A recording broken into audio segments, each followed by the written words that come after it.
क्या आपने कभी महसूस किया कि रात के 2 बजे जब पूरी दुनिया सो रही होती है, अचानक आपकी आंखों से नींद गायब हो जाती है। आपका दिल जोर जोर से धड़कने लगता है, गला सूखने लगता है और आपके दिमाग के किसी कोने से एक ठंडी आवाज आती है, अगर मैं कल ना रहा तो। आप अपने सोते हुए बच्चों को देखते हैं, अपने पार्टनर का चेहरा देखते हैं और अचानक एक अजीब सी दहशत या पैनिक आपको जकड़ लेता है। आपको लगता है कि जैसे आपकी जिंदगी की डोर आपके हाथों से फिसल रही है। लेकिन क्या कभी आपने गौर किया है, इस भीड़ भाड़ वाली दुनिया में भी उस पल में आप बिल्कुल अकेले होते हैं। सच बताऊं तो यह डर सिर्फ मौत का नहीं है, यह डर है उन सब यादों का, उस प्यार और उस वजूद के मिट जाने का जिसे आपने सालों से बनाया है। पहले तो हम किसी से ये बात कहते ही नहीं, और अगर हिम्मत करके किसी के सामने अपनी बात कहते भी हैं तो सभी लोग आपसे यही कहते हैं, अरे पॉजिटिव सोचो, ये तो सबको होना है। और अगर थोड़ी डिटेल्स शेयर करना चाहें तो वे इसे सिर्फ एक एंजाइटी का नाम देकर आपको दवाइयाँ या सस्ती सलाह थमा देते हैं। मैं जानता हूँ जब वह खौफ हमला करता है तो ये सारी किताबी बातें कूड़े के भाव लगती हैं। मैं इसे सिर्फ एंजाइटी नहीं कहता, मैं इसे आपके वजूद की पुकार कहता हूँ।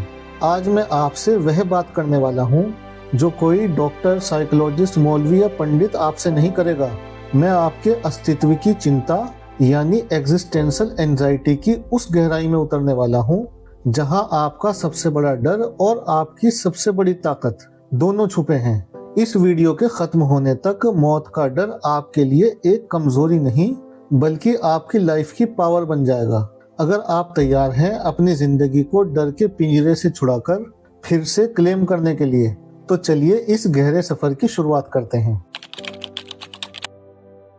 सबसे पहले एक कड़वा सच समझिए, जिसे आप मौत का डर यानी फियर ऑफ डेथ कह रहे हैं, वह असल में मौत का डर है ही नहीं। वह डर है अधूरेपन यानी अनफुलफिलमेंट का। वह डर है उस लॉस ऑफ कंट्रोल का जिसे आप दिन रात मुट्ठी में भींचकर पकड़ने की कोशिश कर रहे हैं। अब मुझे बताइए, इनमें से आपके साथ क्या क्या होता है। आप अकेले में अपनी नर्व्स चेक करते हैं और डर जाते हैं कि कहीं यह रुक ना जाए। आप अपनी बॉडी के हर छोटे सिग्नल को स्कैन करते हैं, कहीं बाएं हाथ में हल्का सा दर्द तो नहीं, क्या यह हार्ट अटैक की पहली दस्तक है। आप रात को सोने से डरते हैं क्योंकि आपको लगता है अगर सो गए तो शायद दोबारा आंख ना खुले। आप फौरन गूगल पर अपने सिम्टम्स ढूंढते हैं और खुद को एक गहरे और अंधेरे कुएं में गिरा लेते हैं। आपकी बॉडी 24 घंटे एक हाई अलर्ट स्टेट में रहती है। मनोविज्ञान की भाषा में इसे हाइपर विजिलेंस कहते हैं। असल में आपका सबकॉन्शियस माइंड आपको बचाने की कोशिश कर रहा है, लेकिन उसने एक फॉल्स अलार्म सेट कर दिया है। आपका दिमाग आपको बचाने के चक्कर में ही आपको हर पल तिल तिल मार रहा है। सच्चाई ये है कि आप मर नहीं रहे हैं, आप बस जीने से डर रहे हैं, क्योंकि आपको लगता है कि सुरक्षा यानी सेफ्टी सिर्फ भविष्य को कंट्रोल करने में है। पर याद रखिए, कंट्रोल सिर्फ एक भ्रम है। इस ब्रह्मांड में सिर्फ एक ही चीज निश्चित है और वह है बदलाव। आपका बदलाव का यह डर ही आपकी सबसे बड़ी जेल है और इस जेल की चाबी आप ही के पास है, लेकिन आप उसे गलत दरवाजे में घुमा रहे हैं। आप जिस सुरक्षा की तलाश बाहर एंजाइटी की दवाइयों या लंबी लंबी डर से प्रेरित दुआओं में कर रहे हैं, वह आपके अंदर के न्यूरल पाथवेज में छुपी है। आपका ब्रेन बहुत ही प्राचीन यानी एंशिएंट तरीके से बना है। जब आप मौत के बारे में सोचते हैं तो आपके दिमाग का एक हिस्सा एमिगडाला, जिसे हम इमोशनल सेंटर कहते हैं, सक्रिय हो जाता है। वह आपके शरीर को सिग्नल भेजता है कि खतरा है और देखते ही देखते आपकी पूरी बॉडी में स्ट्रेस हार्मोन का सैलाब आ जाता है। और यहाँ एक गहरा राज है जो कोई नहीं बताता। आपका शरीर अब इस डर के कारण निकलने वाले स्ट्रेस हार्मोन्स के केमिकल रश का एडिक्ट हो चुका है।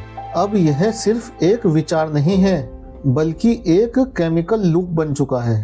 अब आप क्या करते हैं? आप उस विचार से भागते हैं, लेकिन मनोविज्ञान का एक क्लियर कट नियम है, व्हाट यू रेजिस्ट परसिस्ट्स। आप जितना भागते हैं वह विचार उतना ही ताकतवर होता जाता है। यह एक फीडबैक लूप है। आपका शरीर आपके पुराने विचारों का गुलाम बन चुका है। इसे तोड़ने का तरीका वह नहीं है जो आप अब तक करते आए हैं, यानी इसे दबाना या इससे डरना। असली तकलीफ मौत नहीं, बल्कि मौत का विचार यानी थॉट ऑफ डेथ है। हमें अपने पुराने न्यूरल सर्किट्स को फोर्स क्विट करना होगा और न्यूरल पाथवेज को फिर से वायर करना होगा। सुनो, जब वह विचार आए तो उसे दुश्मन मत मानिए, उसे सिर्फ एक इंफॉर्मेशन की तरह देखिए। जैसे आपके फोन पर कोई फालतू नोटिफिकेशन आता है, वैसे ही यह विचार भी एक फालतू सा नोटिफिकेशन है।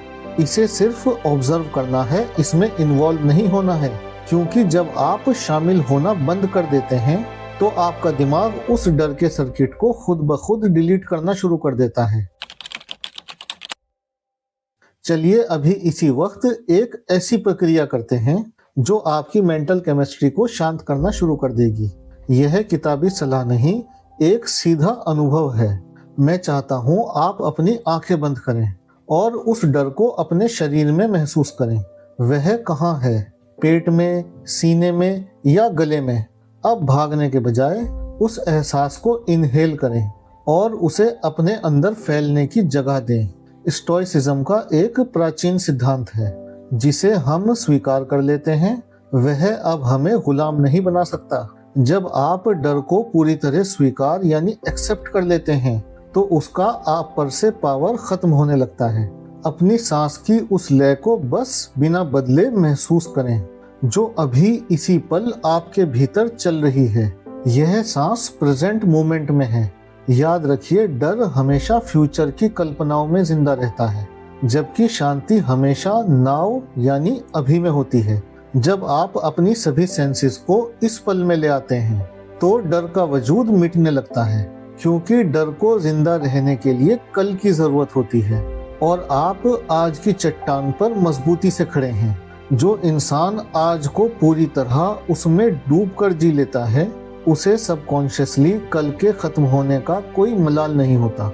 साथ ही खुद से एक बहुत ही ईमानदार सवाल पूछिए, क्या आप वाकई जी रहे हैं या आप सिर्फ मौत से बचने की कोशिश कर रहे हैं? क्योंकि बचने की कोशिश ही असल मौत है, जबकि इस पल में पूरी तरह डूब जाना ही असली जिंदगी है। इस ब्रह्मांड यानी यूनिवर्स का एक अटल और वैज्ञानिक नियम है, ऊर्जा यानी एनर्जी कभी खत्म नहीं होती, वह बस अपना रूप बदलती है। आप सिर्फ मांस और हड्डियों का एक सीमित ढांचा नहीं हैं, आप एक शुद्ध चेतना यानी कॉन्शियसनेस हैं। जब आप डर की लो वाइब्रेशन में होते हैं तो आप अनजाने में कमी यानी स्कैरसिटी को आकर्षित करने लगते हैं। उस वक्त आपको लगता है कि समय कम है, सांसें कम हैं और जिंदगी रेत की तरह हाथ से फिसल रही है। लेकिन जब आप अबंडेंस यानी प्रचुरता की स्टेट में आते हैं तो आपको समझ आता है कि आप इस विशाल यूनिवर्स का एक अटूट हिस्सा हैं। इसे एक न्यूरोसूफी मिसाल से समझिए। जैसे समुद्र की एक लहर को लगता है कि वो खत्म हो जाएगी जब वह किनारे से टकराएगी, लेकिन सच यह है कि वह लहर कभी समुद्र से अलग थी ही नहीं, वह तो हमेशा से समुद्र ही थी। किनारा उस लहर का अंत नहीं है, बल्कि उसका विस्तार यानी एक्सपेंशन है। ठीक उसी तरह जिसे आप अंत समझ रहे हैं, वह आपके वजूद का एक नया आयाम यानी डायमेंशन भी हो सकता है। जब आप खुद को एक सीमित शरीर के बजाय इस क्वांटम नजरिए से देखते हैं तो आप डर के पिंजरे से बाहर निकलकर अनंत की यात्रा शुरू करते हैं, और उस अनंत में डर का कोई वजूद ही नहीं होता, क्योंकि आप लहर नहीं, आप पूरा समुद्र हैं। अब मैं आपको 3 ऐसी न्यूरल शिफ्ट्स बताने जा रहा हूं जो आपको रोज करनी है। ये आपके दिमाग की मेंटल केमिस्ट्री को पूरी तरह बदल देंगी और आपको उस पुराने डर के लूप से बाहर निकाल देंगी। नंबर 1 है द ऑब्जर्वर मोड। जब भी दिन में ये विचार आए, बस कुछ पलों के लिए रुकिए और अपने विचारों को एक बाहरी व्यक्ति की तरह देखिए। खुद से कहिए, ओह मेरा दिमाग फिर से मरने की बात कर रहा है। दिलचस्प है, जब आप अपने विचारों को लेबल करना शुरू करते हैं तो आपकी आइडेंटिटी उस डर से अलग हो जाती है। दूसरा है बायोलॉजिकल एंकरिंग। जब भी घबराहट बढ़ने लगे तो फौरन अपने पैरों के तलवों को जमीन पर रखें और अपने पैरों से उस सख्त ज़मीन को महसूस करें। उसके अलावा अपने चेहरे पर ठंडा पानी डालें, अपनी बॉडी को एक सेफ्टी सिग्नल दें और खुद से कहें, अभी इस वक्त मैं पूरी तरह सुरक्षित हूँ। तीसरा है द पर्पस शिफ्ट। अपने डर को सर्विस या सेवा में बदलें। जब आप दूसरों की मदद करते हैं या किसी बड़े मिशन से जुड़ते हैं तो आपका ईगो यानी अहंकार छोटा हो जाता है। और याद रखिए, डर हमेशा ईगो को लगता है, सोल या आत्मा को नहीं। यहाँ तक मैंने आपको डीप वर्ल्ड क्लास नॉलेज बहुत ही सिंपल लैंग्वेज में कन्वर्ट करके समझाई है। यह सभी टेक्निक्स आपको अपनी फियर ऑफ डेथ के इशू के सिम्टम्स से निपटने में पूरी तरह काफ़ी होंगी। वैसे क्या आपने कभी सोचा है कि आपको क्यों हुआ ये फियर ऑफ डेथ, या किसी दूसरे इंसान को क्यों हुआ ओसीडी या डिप्रेशन या बीपी, डायबिटीज, आईबीएस या कैंसर या कोई और साइकोसोमेटिक डिजीज, फिजिकल या साइकोलॉजिकल इशू? कोई नहीं सोचता, क्योंकि हमें ऐसे ही प्रोग्राम कर दिया गया है कि बस ये बीमारी या सिम्टम ठीक हो जाए। यहाँ एक कड़वा सच जान लीजिए, पूरी दुनिया में आज सिर्फ लक्षणों यानी सिम्टम्स का इलाज चल रहा है, असली बीमारी का नहीं। इसे एक मिसाल से समझिए, अगर मैं अपनी उंगली पर एक धागा कसकर बांध लूं तो ब्लड सर्कुलेशन रुकने की वजह से ये उंगली नीली पड़ जाएगी और बहुत दर्द होगा। अब मैं उस नीलेपन की दवाई खाने लगूं तो क्या उंगली ठीक होगी? नहीं, बस किसी तरह सरवाइव करती रहेगी।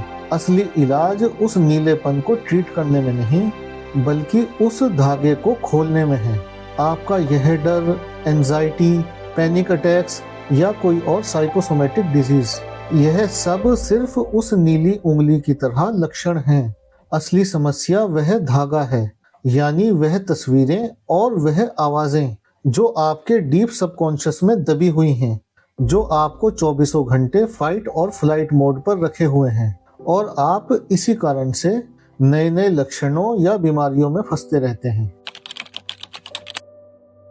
देखिए, छोटी सी वीडियो आपकी दशकों पुरानी प्रोग्रामिंग को हिला तो सकती है या किसी एक लक्षण को मैनेज करना सिखा सकती है, लेकिन ये लक्षण आपके सबकॉन्शियस का एक पोस्टमैन है। रामू को पीट कर भगा दें तो शामू आएगा। नीली उंगली को ठीक करने का तरीका उस धागे को खोलना है जिसने उस उंगली को नीला कर रखा है, ना कि आर्टिफिशियली ब्लड सर्कुलेशन को इस उंगली में बढ़ाने की कोशिश करना। नीली उंगली को ठीक करने का तरीका है उस धागे को खोलना जिसने उस उंगली को नीला कर दिया है, यानी अपने सबकॉन्शियस की अनवांटेड इमेजेस और साउंड्स को डीएक्टिवेट करना और उसको हीलिंग, प्रोस्पेरिटी और हैप्पीनेस की स्टेट पर सेट करना। ज्यादातर लोग पूरी जिंदगी इन्हीं सबकॉन्शियस डरों के सायों में घुट घुट कर काट देते हैं। वे कभी खुलकर हंस नहीं पाते, कभी गहरी नींद नहीं सो पाते। वे जिंदा तो होते हैं, लेकिन रूहानी तौर पर अंदर से मरे जैसे होते हैं। क्या आप भी वैसी ही घुटन भरी और अधूरी जिंदगी जीना चाहते हैं, या आप उस मास्टरी को हासिल करना चाहते हैं जहां डर आपका गुलाम बन जाए? देखिए, सिम्टम्स पर तो आप खुद काम कर सकते हैं, लेकिन सबकॉन्शियस लेवल पर न्यूरल रीसेट खुद से पॉसिबल नहीं होता, क्योंकि सबकॉन्शियस लेवल पर सारी विल पावर फेल हो जाती है। इसके लिए एक्सपर्ट की जरूरत होती है। मैं जानता हूँ उन सबकॉन्शियस बेड़ियों और उन धागों को कैसे खोलना है जो आपको 24 घंटे फाइट और फ्लाइट मोड पर टॉर्चर कर रहे हैं। मेरा मिशन आपके दिमाग को उस बायोलॉजिकल नेवर एंडिंग लूप से निकालकर होम्योस्टेटिस यानी कुदरती हीलिंग की स्टेट पर सेट करना है। मेरे पास आपके लिए 2 प्रोग्राम्स हैं। पहला है 30 डे न्यूरोसूफी रीसेट। यह उन लोगों के लिए है जो अपनी हेल्थ, वेल्थ और रिश्तों को नेक्स्ट लेवल पर ले जाना चाहते हैं।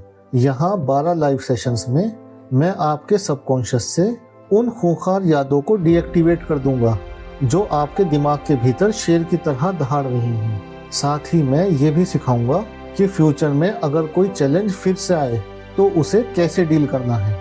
मेरा दूसरा प्रोग्राम है प्रीमियम 1-to-1 न्यूरोसूफी रीसेट। यह सिर्फ उन गिने चुने लोगों के लिए है जो अब एक दिन का भी इंतजार नहीं करना चाहते और जिन्हें 100% प्राइवेसी के साथ कस्टमाइज्ड रिजल्ट चाहिए। मैं हर महीने ऐसे सिर्फ 5 क्लाइंट्स के साथ काम करता हूँ, क्योंकि मेरा समय सीमित है और मेरा फोकस सिर्फ आपकी गहरी सबकॉन्शियस रिवायरिंग पर होता है। कुछ लोग सवाल पूछते हैं, सर, दवाइयाँ खाकर और थेरेपी लेकर काम चल रहा है ना हमारा, आपका प्रोग्राम क्यों लें? इसको ऐसे समझें, मान लीजिए आपके पैर में एक कांटा चुभ गया है। अब आपके पास दो रास्ते हैं। पहला रास्ता जो ज़्यादातर लोग करते हैं, वे उस कांटे को निकालने के बजाय अपनी पूरी जिंदगी उस कांटे के इर्द गिर्द बुन लेते हैं। आप नरम जूते पहनने लगते हैं ताकि दर्द कम हो। आप उन रास्तों पर चलना छोड़ देते हैं जहां जमीन सख्त हो। आप पेन किलर्स खाने लगते हैं ताकि उस चुभन का एहसास ना हो। आप लोगों से दूर रहने लगते हैं कि कहीं कोई गलती से आपके पैर पर पैर न रख दे। नतीजा, आपने कांटा नहीं निकाला बल्कि कांटे को अपनी पहचान बना लिया। आपकी पूरी जिंदगी उस एक छोटे से कांटे की गुलाम हो गई। दूसरा रास्ता है उस कांटे को जड़ से बाहर निकालना। हाँ, अब आप टीजर से पकड़कर खींचेंगे। एक पल के लिए दर्द भी होगा, शायद थोड़ा सा खून भी निकले, लेकिन उस एक पल के साहस के बाद आप पूरी जिंदगी के लिए आज़ाद हो जाएंगे। फिर आपको ना महंगे जूतों की ज़रूरत होगी, ना किसी सहारे की। आपके पुराने ट्रॉमा, पुरानी यादें और वो डर, ये सब वही कांटे हैं जिन्हें आपने अपने सबकॉन्शियस की गहराई में छुपा रखा है। अपनी जिंदगी को इन जख्मों के हिसाब से जीना बंद कीजिए। न्यूरल रिवायरिंग के जरिए उस कांटे को बाहर निकालिए। दर्द सहना बहादुरी नहीं है, दर्द को जड़ से खत्म करना असली हीलिंग है। ईमानदारी से कहूँ तो ये सारी मानसिक बेड़ियां सिर्फ एक वीडियो देखने से खत्म नहीं होंगी। अगर आज आपने इस न्यूरल लूप को नहीं तोड़ा तो अगले 10 साल में यह डर और यह सबकॉन्शियस पैटर्न्स आपके रिश्तों, आपकी सेहत और फाइनेंशियल कंडीशन को कितना नुकसान पहुंचा सकते हैं। चुनाव आपका है, डर की गुलामी या एक आज़ाद रिवायर्ड जीवन। अगर आप अपनी पुरानी पहचान को छोड़ने का साहस रखते हैं तो मुझे अभी व्हाट्सएप करें। मेरी टीम आपसे संपर्क करेगी और आपके लिए बेस्ट प्रोग्राम सजेस्ट करेगी। बातें तो लगभग मैंने सभी बता दी, लेकिन जो लोग यहाँ तक आए हैं उनके लिए और थोड़ी सी बात बताना चाहता हूँ। हम में से हर इंसान अपने दिल की गहराई में ये बात जानता है कि यही कारण है उसकी लो एनर्जी या किसी मानसिक या शारीरिक बीमारी का, जो मैंने अभी बताया। निदा फाजली साहब ने एक बार कहा था, हर चेहरे में है एक दूसरा चेहरा छुपा हुआ। यहाँ हर शख्स अपनी असलियत छुपाता है। लोगों के साइकोलॉजिकल पैटर्न्स और फिजिकल इलनेस के पीछे पता नहीं कितने ट्रॉमा हैं जो इमेजेस और साउंड की फॉर्म्स में उनके दिमाग में भरे पड़े हैं। इसी तरह का एक शेर है, तकलीफ ये नहीं कि वो मुझे मिला नहीं, तकलीफ ये है कि उसकी यादें मुझे छोड़ती नहीं। पहले ही बता चुका हूँ, ये पोस्टमैन आता ही रहेगा। इसको भगा देंगे तो दूसरा आएगा, क्योंकि सबकॉन्शियस कभी खुद से चुप नहीं बैठता। एक शायर ने कुछ ऐसे कहा, उम्र भर यही भूल करता रहा, धूल चेहरे पर थी और आईना साफ करता रहा। बस यही सब लोग सिम्टम्स का इलाज करने में कर रहे हैं। और अब आखिर में मैं अपने जज्बात आपको बता दूं दुष्यंत जी की पंक्तियों में। सिर्फ हंगामा खड़ा करना मेरा मकसद नहीं, मेरी कोशिश है ये सूरत बदलनी चाहिए। मैं आपका इंतज़ार कर रहा हूँ अपने न्यूरोसूफी इनर सर्किल में। Stay powerful, stay fearless and get रिवायर्ड।